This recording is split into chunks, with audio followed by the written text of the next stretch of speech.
అందరికీ నమస్కారం. నేను మీ కవిరాజు అప్పలరాజు. ఇంతవరకు మన ఛానల్ని ఎవరైనా సబ్స్క్రైబ్ చేయకుండా ఉంటే దయచేసి సబ్స్క్రైబ్ చేసుకోండి. ఈయన పేరు ఎర్లంకి గణపతిరావు గారు. ఈయన నలచరిత్ర, కపోతవాక్యము, భారతము, రామాయణము, కుశలాయికము, లక్షణామోర్చ ఈ విధంగా చాలా గ్రంథాలు ఆయన కంఠంలో ఉన్నాయి. అంతేకాదు శ్రీకాకుళం జిల్లాలో ఉన్నటువంటి పేటలు, పురాలు, గోడలు, వలసలు ఎన్నో గ్రామాల పేర్లు కూడా ఈయనకి తెలుసును.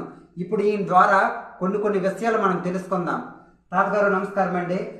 తాతగారు మీరు ఎక్కడి నుంచి వచ్చారు అనడానికి మీరు ఏం చెప్తారు?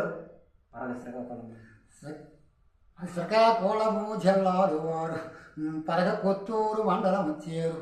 దాశరథిపురములోన శ్రీవారు ఎర్లంకి అప్పన్న కుమారు. కన్న తల్లి శాంతమ్మయ్యని పేరు. తవిలి నాయుడను కవితడను వారు దీని నిట్లు వర్ణించుతున్నారు. తెలుగుదేశము రామరాజ్యం అక్కడ తెలిసారు.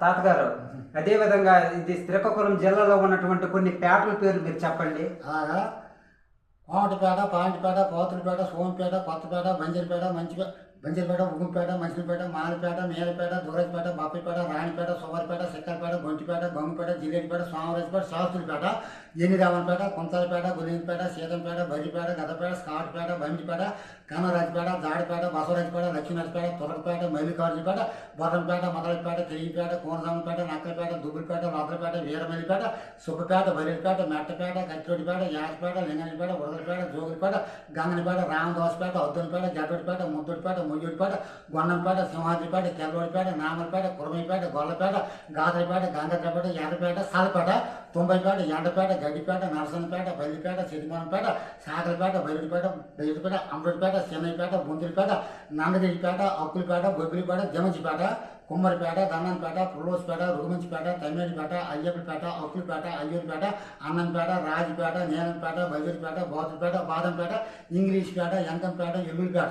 అదండి చూసారండి. అంటే ఒక జిల్లాలో ఉన్నటువంటి ఇన్ని పేటలు అది కంఠంలోకి వెళ్ళాలంటే ఆయన ఎన్ని రోజులు కష్టపడ్డాడు. అంతేకాదు ఈయన ఒకరోజు ఆంధ్రవలసలో ట్రైన్ ఎక్కారు, విజయవాడలో దిగారు. ఆ మధ్యలో ఎన్ని గ్రామాలు ఉన్నావో ఇప్పుడు ఆయన ద్వారానే మనం తెలుసుకుందాం. తాతగారు చెప్పండి.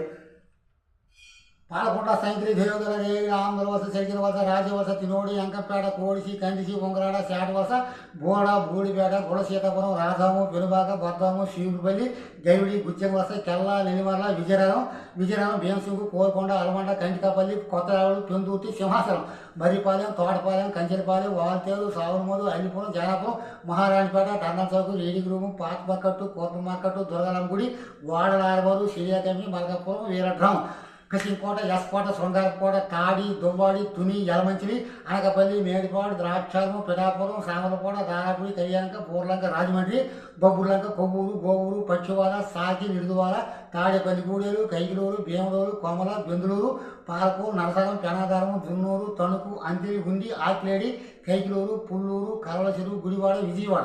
అదండి. అంటే పాలకొండ నుంచి అంటే ఆంధ్రవలస నుంచి విజయవాడ వరకు ఎన్ని గ్రామాలు ఉన్నావో ఆయన కంఠస్థమే. అంతేకాదు మన ఆంధ్ర రాష్ట్రమున ప్రసిద్ధి చెందినటువంటి కాయలు అంటే ఏ గ్రామానికి ఏ ప్రాంతానికి ఏ కాయ ప్రసిద్ధో ఆయన చెప్తారనమాట. చెప్పండి. కోయంబత్తూరు దబ్బకాయ, రాక్షరం,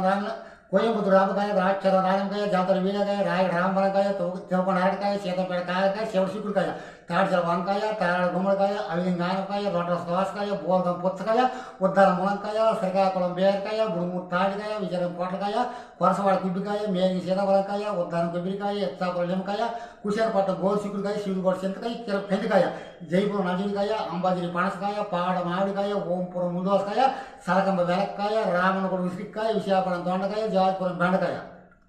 చూడండి కాయలు. అంతేకాదు ఆయనకు రామాయణం తెలుసును, భారతం తెలుసును, నలమహారాజు దమయంతుల యొక్క వివాహం తెలుసును, లక్షణామోర్చ తెలుసును. ఇంక ఈ విధంగా చాలా గ్రంథాలు అవి జానపద గేయ రూపంలో ఉన్నటువంటి ఆ గేయాలను ఆయన కంఠస్థం చేసుకున్నారు. ఆయన చిన్నప్పటి నుంచి ఎన్నో గ్రంథాలను కంఠస్థం చేసుకున్నారు. ఆయన ఒక జానపద గ్రంథంగా మనం చెప్పుకోవచ్చును. ఇలాంటి వ్యక్తులు పల్లెల్లో చాలామంది ఉన్నారు. కాకపోతే వాళ్ళు వెలుగులోకి రావడం లేదు. ఇప్పుడు నా ద్వారాను కొంతమంది వెలుగులోకి రావడం జరుగుతుంది. స్వస్తి. తరువాత వీడియోలో మరికొన్ని విషయాలు మనం తెలుసుకుందాం. స్వస్తి. తాతగారు సెలవు తీసుకుంటామండి.